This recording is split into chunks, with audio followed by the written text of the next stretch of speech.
నమస్తే, welcome to SR6 news.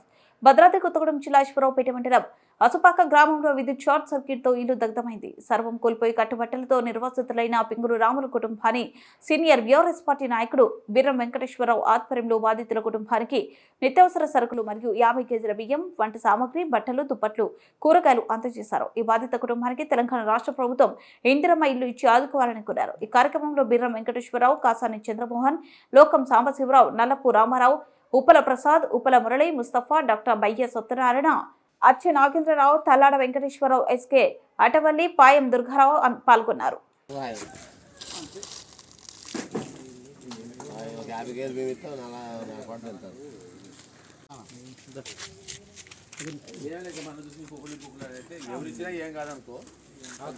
భగవంతుడు చూడాలి తప్ప ఎవరిస్తే సహాయం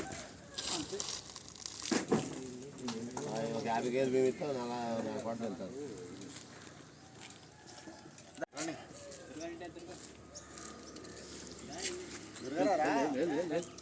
నుంచి